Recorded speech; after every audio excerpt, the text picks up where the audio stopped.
My name's Paul and I'm the creator of PoserPhysics and the latest incarnation, which is PoserPhysics 2012. This tutorial is to give you an idea of how the new PoserPhysics joint system works. To give you an example of how it works, I am going to load the three basic shape types into the system. So we've got a capsule, a box and a ball. And if we simulate those, if we run a simulation here, they just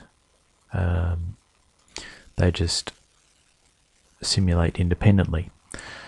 Now the way the new joint system works is if I have this ball and I want to join it in some way to the box, then I go into the ball, set the properties, set the parent, and set the parent to the box. So then that ball will move with the box, and you can see the ball here. If I select the ball in PoserPhysics, it says that the shape is a sphere. It is joined to the box, and the anchor point is the box's origin, which will be under the bottom of the box, and the joint type is a fixed joint, and that means there is no movement between those two objects. They will be fixed at that distance and orientation. There are a number of other joint types. There's a ball joint where they will move, they can move freely in any direction around each other, but they will stay the same distance apart. And there are hinge joints which allow rotation in the X, Y or Z axis, and I'll give a quick example of those later on. But if we create a fixed joint here between the ball and the box, and we set the box's parent to the capsule, and we will make that a fixed joint as well, then when we run the simulation, these three objects will act as one object in the physics scene. So you can see they're acting as a single object there. Now when we have run a simulation with joints in it, PoserPhysics will unparent the props from each other when it runs the simulation. So it says here there were parented props that need to be reparented before you rerun the simulation. So the reason it does that is so when it simulates, the parenting doesn't cause deformations in the child props. So at this point, now we've run the simulation, these props will not be parented, and you can click the reparent props to reparent them. And so if we have a look at this sphere here, you can see there's no parenting information, but if we go back and reparent, you can see that it has retained that joint information.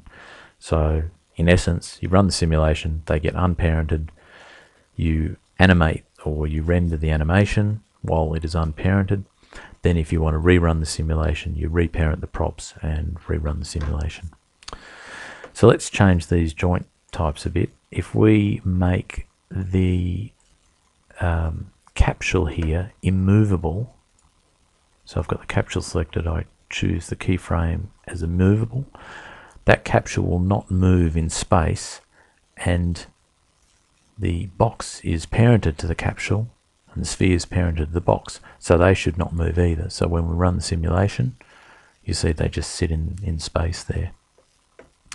Now you can get some really quite nice effects by adjusting the joint hardness there, so you can get some flex within those joints, but I won't go into it in this tutorial. If we now set the joint between the box and the capsule as a ball joint instead of a fixed joint, the box will spin around that capsule and the cube will have a hard joint to the box here. So when we run that simulation, you can see the box spinning around the capsule there.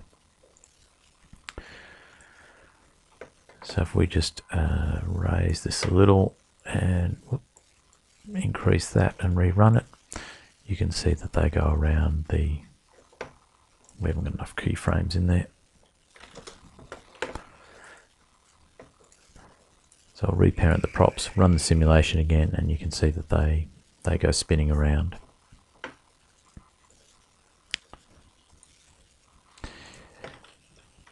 Let's make that 3 seconds and rerun it so we get a bit more time to see it. That's pretty neat. So that's a ball joint which allows rotations in all 3 axes of the child on the parent. So we can now make this if you look at this from a different angle, you can see it is rotating around the rotation point on the capsule that we've got specified. So you can see that the anchor point is the origin of the parent, and if we select the capsule and select to view origin, you can see that's the origin there. Now if we choose the end point, it'll be up here, and these will swing in a different fashion. So if we choose the anchor point to be the end point and run the simulation, you'll see that it swings around the other end of the capsule. There are also hinge joints. So if we make a hinge joint here, make this ball joint here a hinge joint in the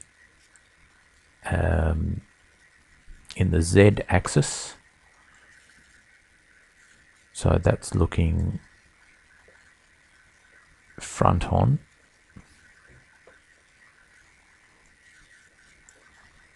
Now in a hinge it doesn't matter if it's the end point. It doesn't matter where the anchor point is, it'll take it from the appropriate axis.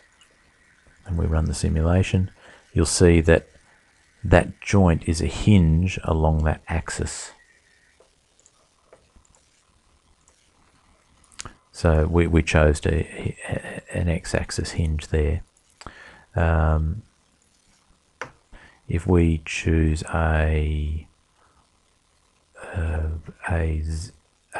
sorry, that was a z-axis. If we choose an x-axis, it won't move at all. Or it does in a fashion, it's actually rotating it around a different axis. So you can see the hinge joints are fantastic for creating rotating objects like wheels, and ball joints are great for connecting objects together. So let's just give an example of connecting some of these objects together. Let's put this ball, make it immovable, and we'll take this capsule, just get PoserPhysics back again. We'll make this capsule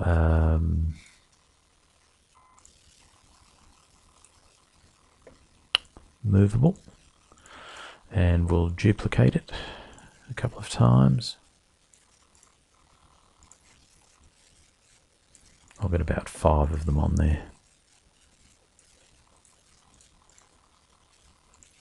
So now we've got 5 capsules end to end. See, they sort of create a snake there. I'll set the parent of the ball to the universe because we don't want that to move. And what I'm going to do is parent these capsules together to join them like a piece of rope. Let's go into the hierarchy editor to do that. So this capsule here, capsule 4, is going to be parented to capsule 3. 3 is going to be parented to 1. 1 is going to be parented to 2. And 2 will be parented to the last remaining one, which is 5. So if I move 5, the whole lot move. I'll just move it over the ball. So now when we go into PoserPhysics to join them all together, they're already parented, so they're already joined, but we're going to make them a ball joint. And we want to connect onto the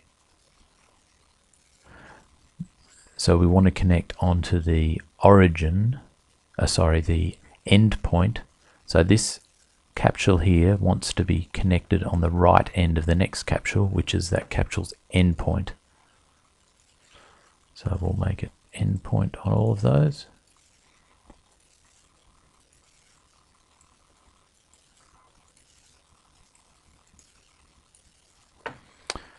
So now if we run the simulation,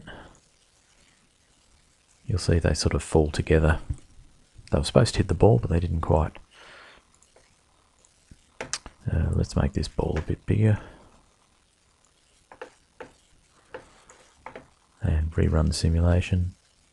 And they fall and all move together like a snake or a piece of rope. I'll just move that back a bit.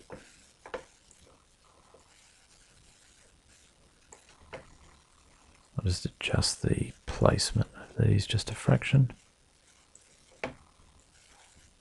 So you can see you can create some quite complex shapes through these neat joints. I'll just run that simulation one more time.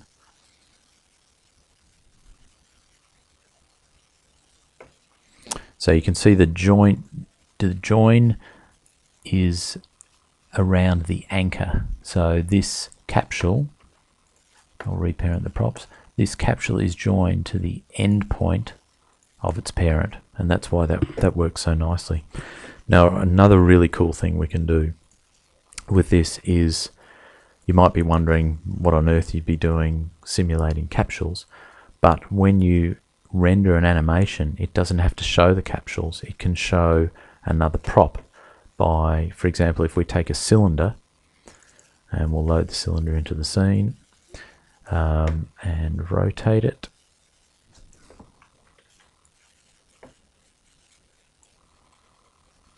And I'll just raise that a little. Okay, this is a very quick example. Increase the scale a bit. So capsule 1, we will parent cylinder 1 to it. So we take cylinder 1, set the parent to capsule 1, and then in PoserPhysics, for cylinder 1 we are going to say it's not included in the simulation, and that means that that cylinder is just going to follow that capsule. Now that cylinder could be any prop of any shape that you like. It could be a segment of rope or a piece of chain or whatever. And you see that when we run this simulation, that cylinder will move with its parent. Just like that. So it's you can actually attach props to other props that are included in the simulation. Now I'm just going to show one other point which is very important, is if I'll just delete that cylinder. If we make these fixed joints, I'll reparent the props and make them a fixed joint. That means when they fall onto the sphere, they will rigidly fall onto the sphere. So you can see they fall like that. Now you can get you can adjust the joint hardness to get some flex into there, but sometimes you will find that the joints are not strong enough to keep the chain together with a fixed joint, and the trick there is to parent all of the props to one parent. So at the moment we've got a chain of capsules. So this is parented to that, is parented to that, is parented to that, is parented to that. But to make a stronger fixed joint, you would parent these 4 capsules here to one parent, and in that case you would the bonds would be unbreakable in the physics simulation. Now I'm going to quickly go through a couple of animations that I've previously posted on YouTube to give you an example of joints in action. So this particular animation was posted on Facebook, and it's a more complex scene. So we've got the chain that you saw before, and if we run PoserPhysics, you can see each piece of chain is a ball joint. There's the ball joint. The top component of the chain is a fixed joint to capsule 6, and capsule 6 is the top of the rotating object here. This beam is also joined to that capsule via a fixed joint, and this capsule is joined to this piece of pipe down here via a hinge in the y-axis, and that means that this capsule will rotate freely in the y-axis according to the center axis of that pipe. So this ball here is going to come flying out of this invisible cube.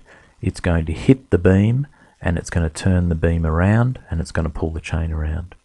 So let's just run that to give you an idea of what that looks like.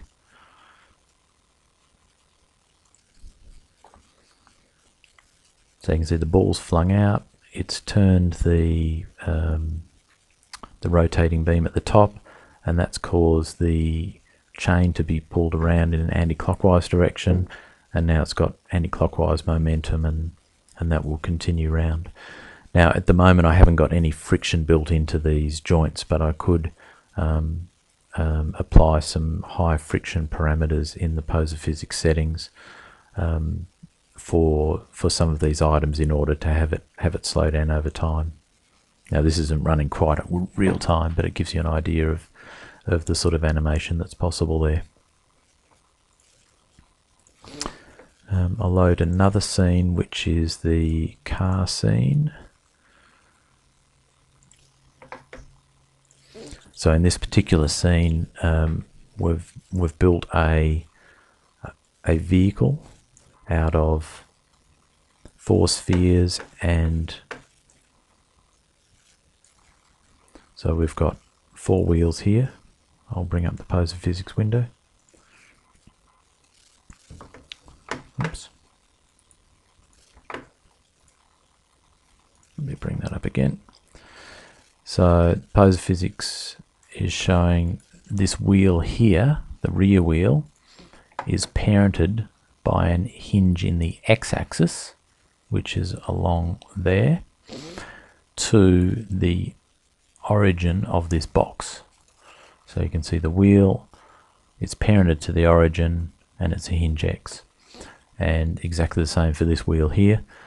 The front was a bit more tricky because the wheels had to be parented to the front of a box, which I had to flip the box upside down in order to get the origin of that box, the origin of the geometry of that box, to the front of the car rather than the back. Now these wheels are an odd shape here just because of some parenting constraints, but they will pop into their real shape as soon as the simulation starts. So if we run this simulation, you'll see the car is formed and the wheels start spinning. The PoserPhysics settings are in the way there, but gives you an idea of the car running over some terrain. Now that terrain was made by just having a very large plane and applying a wave magnet to it, and that then gets converted to a tri-mesh inside PoserPhysics. So that animation is all done within the PoserPhysics GUI and doesn't require any Python knowledge or anything like that, and is pretty easy to set up. So hopefully I've been able to give a very quick overview of the new joint system. If there's anything you'd like explained in more detail, please leave a message on the Facebook page or the blog, or email me, and have fun using PoserPhysics 2012. Thank you.